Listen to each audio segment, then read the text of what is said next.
बच्चों क्या हाल चाल है आप लोगों के। उम्मीद है कि तमाम बच्चे खैरियत से होंगे, पढ़ रहे होंगे।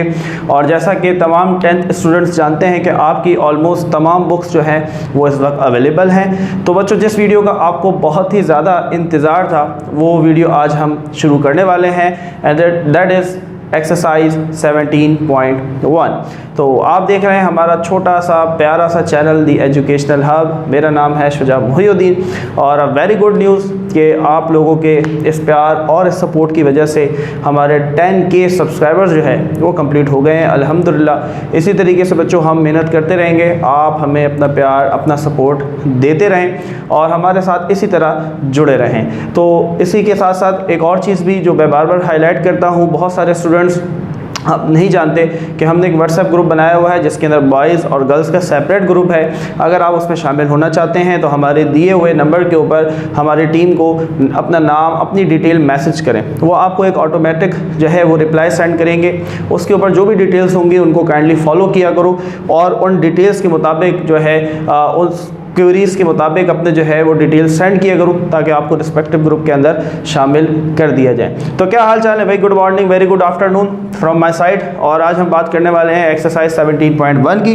इससे पहले मेरी एक वीडियो आई बच्चों जिसके अंदर हमने इंट्रोडक्शन पढ़ा सेट का, ठीक है, बहुत सुपरफिशियल लेके चले थे सर ऐसा नहीं बोला करें सर, आप तो बहुत डीप में जाते हैं। देखो डीप में कहीं कहीं जाना पड़ता है, ठीक है, ताकि जब तक वो कॉन्सेप्ट तुम्हारा क्लियर नहीं होगा तो तुम्हें मज़ा नहीं आएगा पढ़ने में, ठीक है। तो इसलिए थोड़ा बहुत चला जाता है, लेकिन कोशिश मेरी होती है कि क्लास 10th के लेवल से ऊपर ना जाए, ठीक है। जो क्लास मैं पढ़ा रहा हूँ तो वो उसका लेवल उस तक ही रहे, ऐसा ना हो कि वो लेवल हायर हो जाए उसके मुताबिक, वो मैं बिल्कुल नहीं चाहता। लेकिन ये है कि थोड़ी सी प्रायर नॉलेज रखा करो दूसरे के मुकाबले में। अगर दूसरा बच्चा बुक बहुत अच्छे से प्रैक्टिस कर रहा है तो तुम्हें थोड़ा सा बुक से हट कर भी आना चाहिए।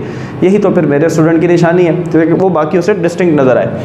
तो इंट्रोडक्शन हो गया था, ठीक है, और कुछ 2 लिंक्स मैंने आपको बताई थी अपनी ही वीडियोस की, और मुझे उम्मीद है कि अगर पिछली वीडियो के बाद आपने वो 2 वीडियोस देख ली होंगी। मैं ये समझते हुए आपको ये वीडियो पढ़ा रहा हूँ कि आपने रैशनल नंबर इरेशनल नंबर आप समझते हैं, टाइप्स ऑफ सेट आप समझते हैं, और इंट्रोडक्शन की वीडियो मैंने बना दी थी, ठीक है। अब वो सब चीज़ें आती हैं तो फिर यहाँ मज़ा आएगा, वरना फिर परेशान रहोगे। तो इसलिए पहले जाओ डिस्क्रिप्शन बॉक्स में लिंक पे क्लिक करो। अब हमारी जो भी वीडियोस होगी चैप्टर नंबर 17 से वो उस प्लेलिस्ट में शामिल होती जाएंगी। तो तुम्हें कोई भी चीज़ नहीं समझ आई उस प्लेलिस्ट पे क्लिक करो, तमाम एक्सरसाइजेस तुम्हारे सामने आ जाएंगी और उनको देखो, सीखो और दूसरों को सिखाओ। तो इसी तरीके से आप ग्रो करते हैं और आप समझते हैं। चलो भाई, तो पहला सवाल है right the following set in tabular form. तो पिछली वीडियो के अंदर बच्चों मैंने एक बात की थी, वो ये की थी कि एक चीज़ मैं आपको एक्सरसाइज शुरू करने से पहले बताऊँगा, वो क्या है ज़रा जल्दी से देखते हैं। There are 3 types of set representation. क्या मतलब हुआ भाई, सेट को लिखने के there are 3 types of set representation. किसी भी सेट को बयान करने के बच्चों 3 तरीके होते हैं। कितने तरीके होते हैं? 3 तरीके। तुम्हारे लेवल की बात कर रहा हूं, ठीक है। Number one is called tabular form, जो कि मोस्ट इजी है, जो कि बच्चों को सबसे आसान लगता है, द मोस्ट ईजीएस्ट कि सर ये जो है tabular form that is very easy, ठीक है। क्या होता है इसको देखेंगे। Number 2 we have descriptive form. क्या लिख दिया मैंने, डिस्क्रिप्टिव फॉर्म। अच्छा जी, number 3 and the most dangerous that is set builder form. That is set builder form, ठीक है। बहुत आसान, थोड़ा सा मुश्किल, सबसे ज़्यादा मुश्किल, ठीक है। तो इसी तरीके से समझाएंगे, पहले आसान से डायरेक्ट मुश्किल बताऊंगा, भाग जाओगे तुम। तो भगाना नहीं है, समझना है, सीखना है, ठीक है। मज़े से सीखना है, कोई मुश्किल नहीं है, कोई मुश्किल नहीं है। नहीं समझ में आता वीडियो को थोड़ा सा प्लेबैक कर लिया करो, दोबारा देख लिया करो, क्लियर हो जाएगा। टेबुलर फॉर्म बहुत ईजी भाई। मैं तुमसे कहता हूँ कि नेचुरल नंबर लिखो 1 से लेके 10 तक। तुमने कहा सर कोई भी नाम दे देते हैं, सेट डी बराबर है नेचुरल नंबर सबको पता कहाँ से शुरू होते हैं, बोलो 1 से। 1 2 3 4 5 6 7 8 9 10। क्या नेचुरल नंबर 10 पे ख़त्म हो जाते हैं? नहीं, नेचुरल नंबर्स आर इनफाइनाइट। हमें नहीं पता कि कहाँ तक चल रहे हैं, लेकिन मैंने तुम्हें ऑर्डर दिया था कि 1 से 10 तक लिखो, बस, आगे नहीं लिखना, ठीक है। आपने मुझे लिख के बता दिया। देखो ये सेट लिखना कितना आसान था, कितना आसान था, सब लिख लेंगे। इसलिए तो हमने इसको कहा that is the most easiest tabular form. इस कंडीशन को हम क्या कहते हैं बच्चों? Tabular form. मैं आपसे कहता हूं कि सेट ऑफ वॉवेल्स लिखो, आपने क्या कहा सर सेट ई बराबर है, नाम दे दिया अपनी मर्जी से, A E I O U, set of vowels.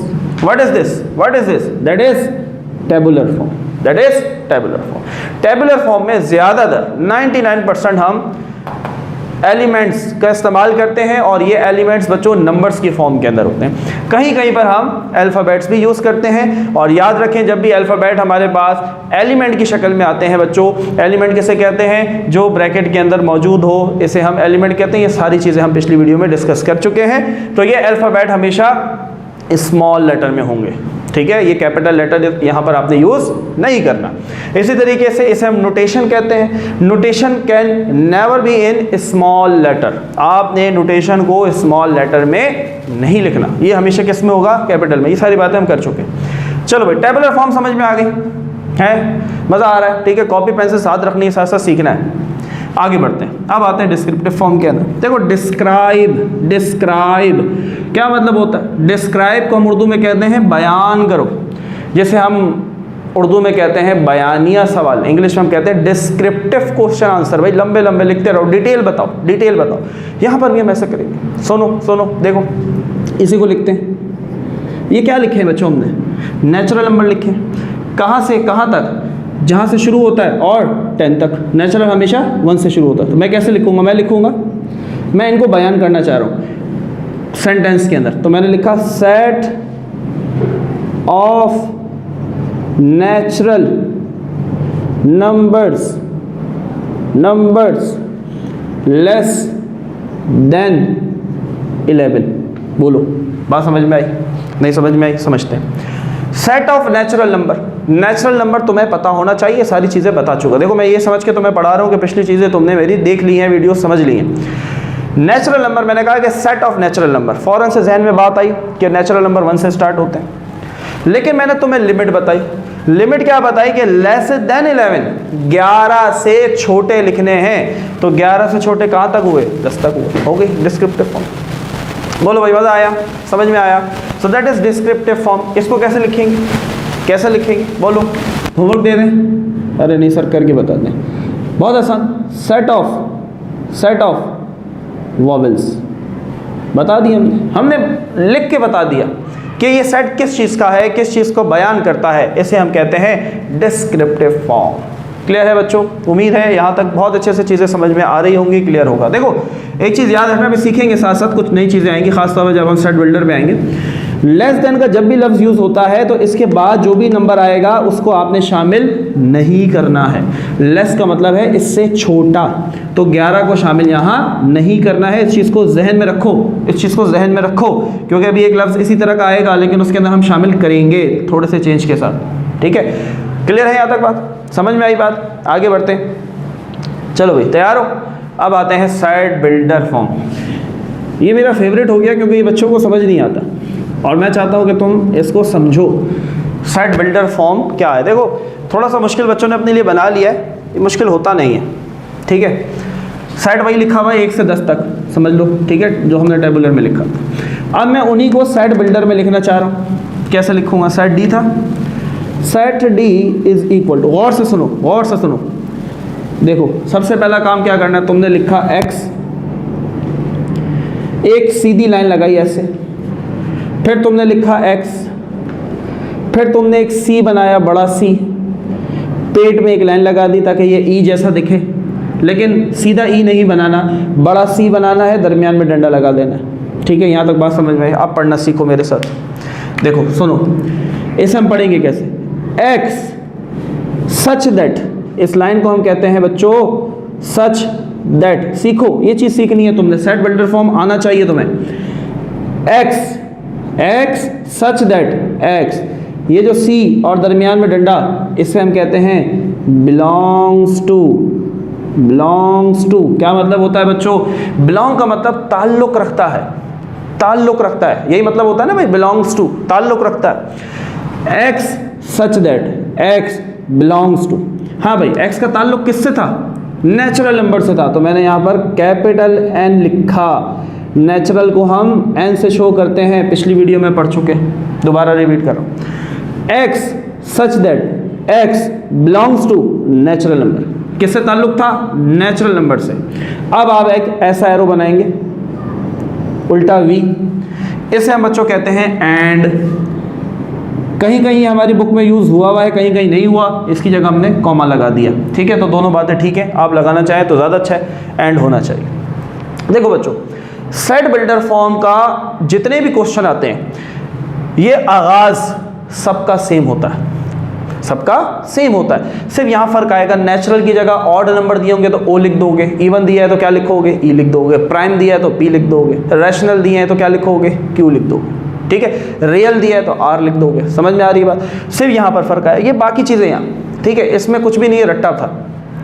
अब आया कॉन्सेप्ट, यहाँ कॉन्सेप्ट आया। अब तुमने क्या किया बच्चों, देखो थोड़ा सा वक्फा देकर एक्स लिखा ऐसे, ठीक है। अब ज़रा समझना, ये मैंने दो साइन बनाए। देखो अब तुम्हारी मर्जी है, देखो समझो बच्चों, थोड़ा सा मुश्किल है, समझ आएगी, देखोगे तो समझ में आएगा। या तो दोनों साइन ऐसे बनाओ और दरमियान में लगा दो x, ये ट्रिक बता रहा हूँ ताकि तुम्हें मुश्किल कभी नहीं होगी। या तुम दरमियान में x लिख के ऐसे साइन बना दो, लेकिन दोनों साइन की डायरेक्शन एक जैसी हो। बात समझ रहे हो? या तो दोनों ऐसे हो या फिर दोनों ऐसे। ऐसा मत बना देना, एक दूसरे को फेस ना कर रहे हो।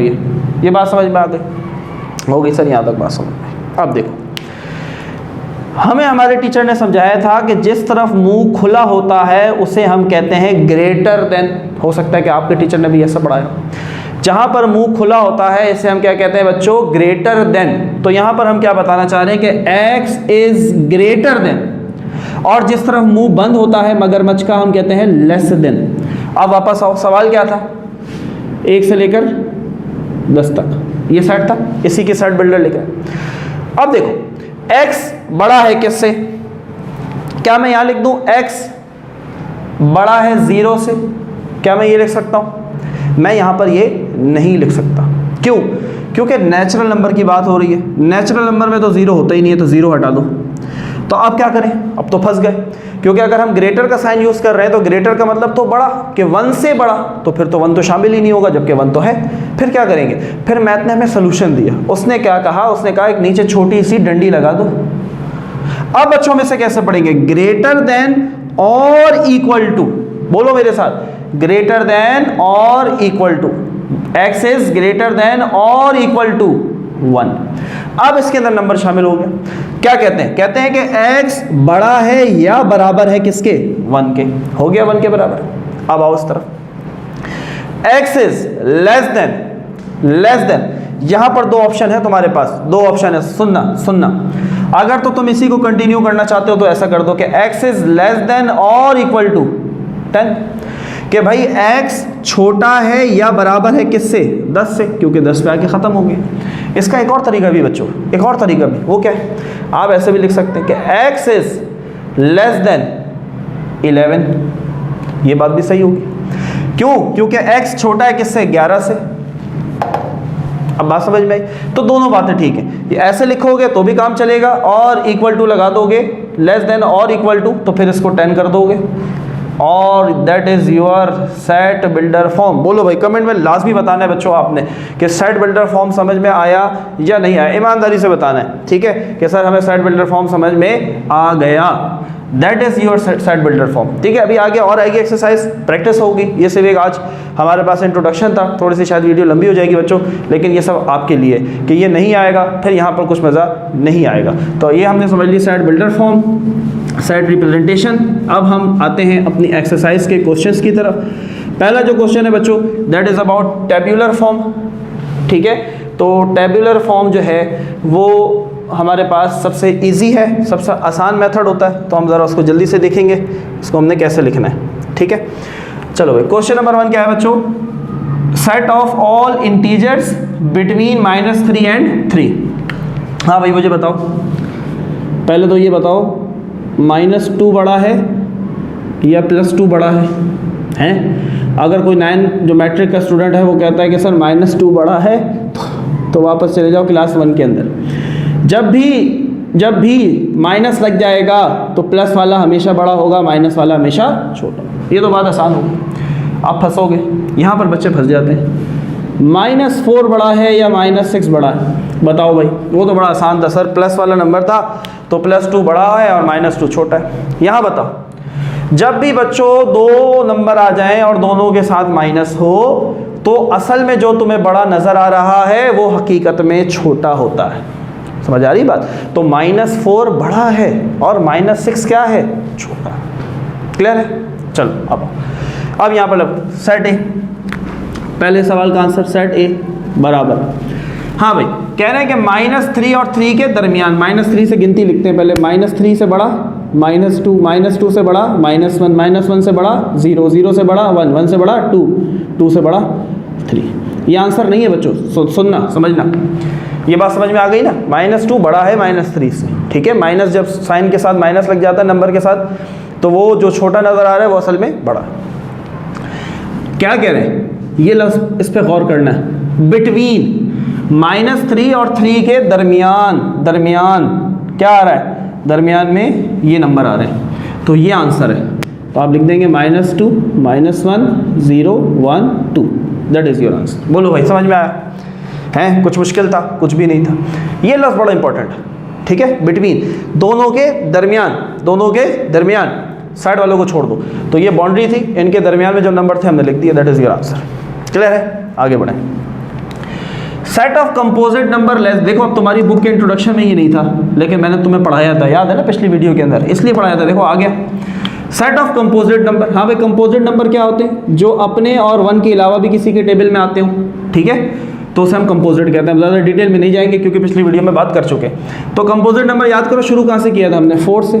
4, 6, 9, 8 भी है, 8 भी लिख लेते हैं, 8, 9, 10। क्या कहा उसने, क्या कहा, यहाँ गौर करना है बच्चों, लेस देन 11, 11 से छोटे, तो 11 से छोटे 10।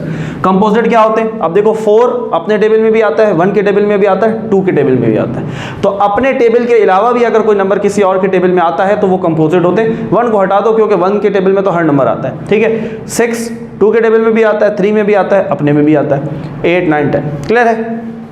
क्लियर है बच्चों बात? ठीक है।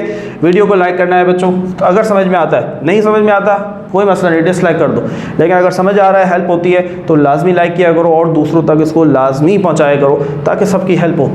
अब आओ भाई, क्या दिया भाई, पढ़ सकते हो ये, देखो सेट बिल्डर आ गया, ठीक है, इसलिए समझाया इतनी लंबी कहानी, पहले पढ़ लो, देखो समझा रहा हूँ। X such that x belongs to prime number, x का ताल्लुक किससे है, प्राइम नंबर। फौरन जहन में आया, प्राइम नंबर क्या होते हैं, ऐसे नंबर जो सिर्फ अपने टेबल में आते हैं।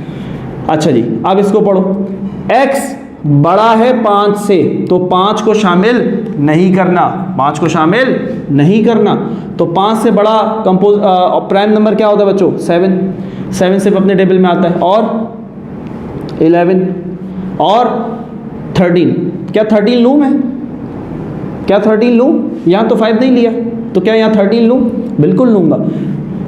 ये जो नीचे साइन लगा हुआ है ये मुझे इजाज़त दे रहा है कि x छोटा है या बराबर है 13 के, तो इसलिए मैंने 13 को शामिल किया। अगर यहाँ पर भी ये एक लाइन लग जाती तो फिर इसका मतलब होता कि x बड़ा है या बराबर है 5 के, तो फिर 5 भी ले लेते हैं। समझ रहे हो बच्चों, इस चीज़ को समझो, ये बहुत इंपॉर्टेंट साइन है, ये बहुत इंपॉर्टेंट साइन है। क्वेश्चन नंबर 2 क्वेश्चन नंबर 3 के अंदर बहुत मसला करेगा अगर ये चीज़ नहीं समझोगे, ठीक है। क्लियर है बात? चलो आओ आगे बढ़े, सेट डी पर है। अच्छा जी, y such that y belongs to, O का मतलब ऑड नंबर, ठीक है।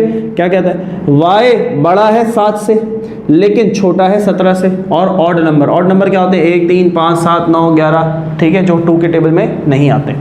तो 7 से बड़ा, तो 7 को शामिल नहीं करना, तो 7 से बड़ा फिर 9, 11, 13, 15। अब देखो मैंने 17 नहीं लिया, क्यों, क्योंकि यहाँ पर ये नहीं लिखा हुआ कि y छोटा है या बराबर है 17 के, नहीं, उसने कहा कि y छोटा होना चाहिए 17 से, तो 17 से छोटा ऑड नंबर जो आखिरी है वो क्या है, 15, 16 नहीं, क्योंकि 16 इवन नंबर है। क्लियर है बच्चों बात? बहुत कोशिश कर रहा हूँ बेटो, बहुत छोटे लेवल पे अगर आपको समझाऊँ ताकि तुम्हें समझ में आए, कॉन्सेप्ट क्लियर हो और कॉन्सेप्ट ही क्लियर करना है, ठीक है, सिर्फ एक्सरसाइज हल नहीं करनी। चलो भाई, z such that z belong to real number, that is real number. Rational मत समझना, रैशनल को हम q से रिप्रेजेंट करते हैं, इररेशनल को हम q डैश से रिप्रेजेंट करते हैं, ठीक है। तो ये हमारे पास है रियल नंबर। चलो देखो, बड़ा आसान सा सवाल है, क्या पूछना चाह रहा है पता है तुम्हें? वो तुमसे पूछना चाह रहा है कि 121 किसका स्क्वायर है, किसका? बच्चे फ़ौरन कहते हैं सर 11 का। बिल्कुल सही कहा बच्चों, लेकिन याद रखो 121 जो है ना, ये 11 का स्क्वायर भी है और -11 का स्क्वायर भी है, ठीक है। देखो कैसा मज़े की बात है, देखो किस तरह साबित कर लो। -11 का स्क्वायर क्या मतलब? -11 multiply by -11, minus minus plus 11, 11 सा 121। और अगर +11 का स्क्वायर है वो तो आसान सी बात है, 11 multiply by 11 is equal to 121। आई बात समझ? तो 121 +11 का स्क्वायर भी है और -11 का, ये बड़ी इंपॉर्टेंट चीज़ थी। चलो अब आओ आखिरी पे, आखिरी part, f is equal to, हाँ भाई, p such that p belongs to, आ गया q, that is rational number. q का मतलब रैशनल नंबर। रैशनल इररेशनल पे बहुत लंबी कहानी है बच्चों, वीडियो बना चुका हूँ, सर्च करो, देखो, समझो, rational irrational. And p square is equal to -1। देखो अब ये बड़ा इंपॉर्टेंट सवाल है, क्लास 9 में जाओ, क्लास 9 में जाओ, मुझे बताओ एक चीज़ हमने पढ़ी थी, कोई चीज़ थी कि अगर हम उसका स्क्वायर लें तो वो बराबर होता था -1 के। ईमानदारी से कमेंट करके बताना है कि सर ये मुझे पता था। क्या था ये बच्चों? आयोटा था, याद है? आयोटा पढ़ा था क्लास 9 के अंदर, चैप्टर नंबर 1 के अंदर। आयोटा का स्क्वायर हमेशा किसके बराबर होता है? -1 के। तो अब बच्चे यहाँ पर क्या गलती करते हैं कि सर -1 किसका स्क्वायर है? आयोटा का। फ़ौरन से वो लिख देंगे iota, but that is wrong, ये गलत है। क्यों गलत है? क्यों गलत है? क्योंकि वो तुम्हें क्या कह रहा है? रैशनल नंबर होना चाहिए, और रैशनल नंबर हमेशा याद रखो रियल होता है, जबकि आयोटा जो है, आयोटा क्या होता है? पढ़ा था ना, क्या होता है? इमेजिनरी नंबर होता है बेटा। दुनिया में ऐसा नंबर नहीं पाया जाता, ये ख्यालों में है, बस ख्यालों में है कि आयोटा होता है, माइनस किसी चीज़ का स्क्वायर करेंगे -1 आ जाए, ये ख्यालों में है, रियल में ऐसा नंबर नहीं होता, नहीं होता, ठीक है। तो इस वजह से हम बाउंड हो गए। अगर यहाँ पर लिखा होता कि ऐसा इमेजिनरी नंबर कि जिसका स्क्वायर -1, तो फिर यहाँ आयोटा आ जाता, ठीक है। तो इसका आंसर क्या होगा? नल सेट होगा। यही हमारा आंसर है कि दुनिया का कोई भी ऐसा नंबर नहीं है कि जिसका स्क्वायर करें और आंसर आ जाए -1। समझ आई बात? -1 का स्क्वायर करोगे तो भी आंसर +1 आएगा, और +1 का स्क्वायर करोगे बच्चों तो भी +1 आएगा। देखो मैथ कितने मज़े का है, मज़ा आ रहा है पढ़ने में, समझ में आ रही बातें। तो बच्चों आज इसको हम यही वाइंड अप करते हैं, और उम्मीद करता हूँ वीडियो थोड़ी सी लंबी ज़रूर हुई बच्चों, लेकिन ये आप लोगों के लिए हुई, और पूरी कोशिश होती है कि आपके कॉन्सेप्ट को हर तरह से क्लियर किया जाए, और कोई भी शुबा जो है ना वो ना रहे। बट स्टिल आप स्टूडेंट्स हैं, बच्चे हैं, आपको कन्फ्यूजन होती है, नो प्रॉब्लम एट ऑल। जहाँ पर इशू आता है बच्चों उसकी छोटी सी वीडियो बना लिया करो, पिक्चर बना लिया करो, आप हमें व्हाट्सएप पे भेज सकते हैं, और बेहतर ये कि आप मुझे इंस्टाग्राम पर डायरेक्टली जो है वो वहाँ पर मैसेज कर सकते हैं। मेरे पास बहुत सारे स्टूडेंट्स के मैसेजेस आते हैं, क्यूरीज आती हैं, मैं उनको पूरी कोशिश होती है बच्चों जल्द से जल्द क्लियर कर दूँ, तो आपकी भी क्लियर कर दी जाएगी। मिलते हैं अपनी नेक्स्ट वीडियो के साथ, मेहनत करते रहें, पढ़ते रहें, अपना ख्याल रखें, अल्लाह हाफ़िज़।